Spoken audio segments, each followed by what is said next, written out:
स्वागत है दोस्तों। आज के मुख्य समाचार में आज देश और दुनिया से कई अहम और बड़ी खबर आ रही है। बात करेंगे हर खबर पर विस्तार से। तालिबान का नया फरमान, जब तक कोर्ट न कहे सरेआम सजा न दे। एक और बड़ी अपडेट, तालिबान से आमने सामने बात करेगा भारत। रूस में होगी 20 अक्टूबर को वार्ता। इसी के साथ अगली बड़ी खबर में आपको बताएंगे। तालिबान के पक्ष में आया तुर्की, कर दिया बड़ा ऐलान। एक और बड़ी update, AIM chief Asaduddin Owaisi का मोहन भागवत पर बड़ा हमला।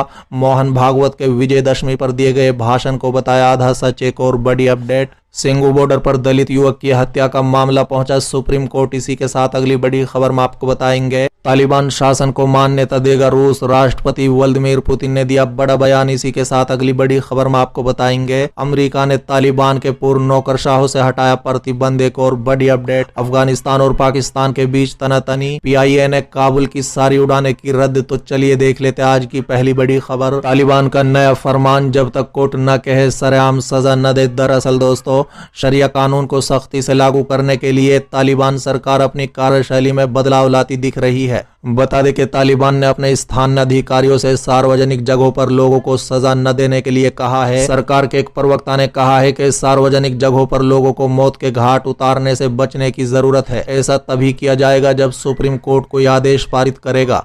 बता दें कि तालिबान अब तक शरिया कानून को नहीं मानने वालों और अपराध करने पर लोगों को सरेआम सजा देता आया है। सजा देने के उसके इस तरीके की काफी आलोचना होती रही है। बता दें कि समाचार एजेंसी NI के मुताबिक तालिबान के प्रवक्ता जबीउल्लाह मुजाहिद ने अपने एक ट्वीट में कहा है कि सरकार के मंत्री परिषद ने फैसला लिया है कि दोषी को सार्वजनिक जगह पर सरेआम सजा देने की जरूरत नहीं है जब तक कोर्ट इस तरह का आदेश पारित न करे। चलिए अगली खबर, तालिबान से आमने सामने बात करेगा भारत। रूस में 20 अक्टूबर को होगी वार्ता। दरअसल दोस्तों, विदेश मंत्रालय ने बताया है कि भारत का अफगानिस्तान पर बातचीत के लिए मॉस्को फॉर्मेट में शामिल होने का निमंत्रण प्राप्त हुआ है और वो 20 अक्टूबर को होने वाली वार्ता में शामिल होगा। बता दें कि विदेश मंत्रालय के प्रवक्ता अरिंदम बागची ने कहा है कि हमें अफगानिस्तान पर 20 अक्टूबर को होने वाले मॉस्को फॉर्मेट के लिए निमंत्रण मिला है, हम इसमें शामिल होंगे।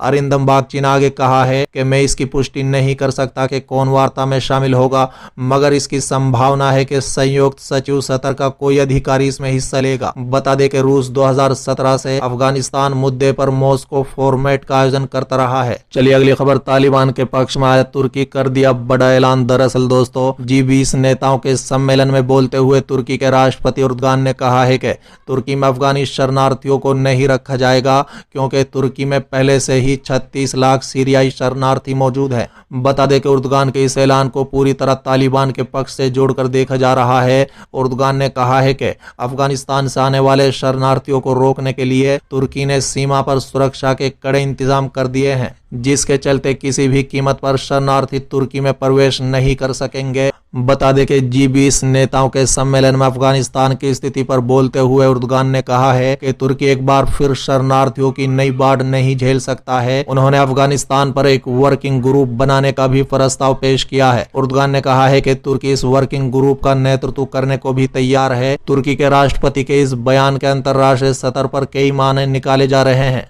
चलिए अगली खबर, AIM चीफ असदुद्दीन ओवैसी का मोहन भागवत पर बड़ा हमला। विजयदशमी भाषण को बताया आधा सच। दरअसल दोस्तों, ऑल इंडिया मजलिस इत्तेहादुल मुस्लिमीन का अध्यक्ष असदुद्दीन ओवैसी ने RSS प्रमुख मोहन भागवत के विजयदशमी रैली में दिए गए भाषण पर हमला बोलते हुए दावा किया है कि ये झूठ और आधे सच से भरा है। ओवैसी ने कई ट्वीट किए जिसमें उन्होंने मोहन भागवत की जनसंख्या नीति, अनुच्छेद 370 को निरस्त करने और अन्य की टिप्पणियों पर आलोचना की। ओवैसी ने कहा है कि हमेशा की तरह RSS चीफ मोहन भागवत का आज का भाषण झूठ और आधे सच से भरा हुआ था। ओवैसी ने कहा है कि उन्होंने जनसंख्या नीति का आह्वान किया और झूठ बोला कि मुस्लिम और ईसाई आबादी बढ़ रही है। चलिए अगली खबर, तालिबानी शासन को मान्यता देगा रूस, राष्ट्रपति व्लादिमीर पुतिन ने दिया बड़ा बयान। दरअसल दोस्तों, रूस के राष्ट्रपति व्लादिमीर पुतिन ने शुक्रवार को कहा है कि तालिबान को अफगानिस्तान के नए शासक के तौर पर आधिकारिक मान्यता देने की जल्दबाजी नहीं होनी चाहिए, लेकिन इसके साथ उन्होंने उनसे बात करने पर जोर दिया।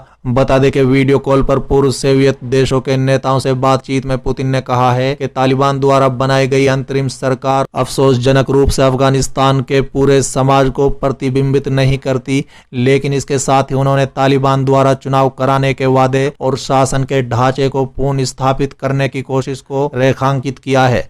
बता दें कि पुतिन ने कहा है कि हमें तालिबान शासन को आधिकारिक मान्यता देने की जल्दबाजी नहीं करनी चाहिए। हम समझते हैं कि उनसे संपर्क बनाए रखने की जरूरत है, लेकिन इसको लेकर कोई जल्दबाजी नहीं हो और हम संयुक्त रूप से इस पर चर्चा कर सकते हैं। चलिए अगली खबर। अमेरिका ने तालिबान के पूर्व नौकरशाहों से हटाया प्रतिबंध। दरअसल दोस्तों, अमेरिकी राष्ट्रपति जो बाइडेन ने तालिबान के पुराने शासन यानी 1996 से 2001 के नौकरशाहों पर लगे आतंकवाद संबंधी प्रतिबंधों को हटा दिया है। साथ ही कहा है कि अब इन सभी लोगों को अमेरिका की यात्रा करने की छूट रहेगी। बता दें कि खामा प्रेस की रिपोर्ट के अनुसार इन नौकरशाहों ने 2011 में नई अफगान सरकार बनाने के बाद से मानवीय कार्य किए थे और अंतर्राष्ट्रीय सुरक्षा सहायता बल के साथ भी अपना सहयोग जारी रखा था। चलिए अगली खबर। अखिलेश यादव ने बताया सपा कैसे जीतेगी 400 सीटें, कार्यकर्ताओं को पढ़ाया एकजुटता का पाठ। दरअसल दोस्तों, उत्तर प्रदेश विधानसभा चुनाव 2022 को लेकर प्रदेश के सभी राजनीतिक दलों ने तैयारियां तेज कर दी है। इसी कड़ी में कानपुर पहुंचे समाजवादी पार्टी का अध्यक्ष अखिलेश यादव ने दावा किया है कि प्रदेश के बीजेपी सरकार के खिलाफ निराशा देखकर ऐसा लग रहा है कि उत्तर प्रदेश की जनता आगामी विधानसभा चुनाव में हमारी पार्टी को 400 सीटों से ज्यादा से जिता सकती है। बता दें कि अखिलेश यादव विजय रथ यात्रा निकाले जाने के दूसरे दिन कानपुर देहात पहुंचे थे। इस दौरान उन्होंने सत्ताधारी पार्टी पर जमकर निशाना साधा। बता दें कि कानपुर देहात स्थित माती सर्किट हाउस में अखिलेश यादव ने पार्टी के लोकल नेताओं से मिलकर यूपी चुनाव की तैयारियों को लेकर निर्देश दिए। इस दौरान सपा अध्यक्ष ने कार्यकर्ताओं को एकजुटता का भी पाठ पढ़ाया। बता दें कि जिला अध्यक्ष समेत तमाम नेताओं और उनके अलग अलग समूह से चुनावी नब्ज पूछी। बता दें कि अखिलेश ने पार्टी नेताओं से कहा है कि इस समय एकजुट होकर चुनाव में लड़ने का है। साथ ही अखिलेश यादव ने कार्यकर्ताओं से किसान, मजदूर, बेरोजगारी के मुद्दे के मुख्य रूप से जनता के बीच रखने की बात कही है। इसके बाद आयोजित प्रेस वार्ता में अखिलेश ने भाजपा पर निशाना साधते हुए कहा है कि सरकार ने सपा के काम पर बोर्ड लगाए हैं, उनकी नीति समाज को बांटने की है, जनता चुनाव में जवाब देने को तैयार है। चलिए अगली खबर। मोदी जितनी जल्दी चले जाए उतना अच्छा। प्रधानमंत्री पर बिफरे राकेश टिकैत बोले सारा देश बिक जाएगा। दरअसल दोस्तों, किसान नेता राकेश टिकैत बीते दिनों लखीमपुर खीरी में हुई हिंसा को लेकर केंद्र सरकार पर लगातार निशाना साध रहे हैं। बता दें कि शुक्रवार को राकेश टिकैत तिकुनिया में संयुक्त किसान मोर्चा द्वारा आयोजित आखिरी आदर्श कार्यक्रम में पहुंचे थे। यहाँ टिकैत ने कोयले की कमी का मुद्दा भी उठाया। उन्होंने कहा है कि ये लोग बिजली प्राइवेट कंपनियों को बेचेंगे। अभी 7 रुपए यूनिट है, ये सीधा 15 रुपए हो जाएगी। प्राइवेट कंपनियों को बिजली देने का कारण जबरदस्ती कोयले की कमी दिखाएंगे। साथ ही उन्होंने कहा है कि अगर मोदी 2024 में नहीं हटा तो बहुत परेशानी हो जाएगी। राकेश टिकैत ने आगे कहा है कि किसानों के लिए कानून काले हैं और देश के लिए मोदी काला है। जितना जल्दी चला जाए उतनी ही राहत मिलेगी। 1 जनवरी से सब तस्वीर साफ हो जाएगी।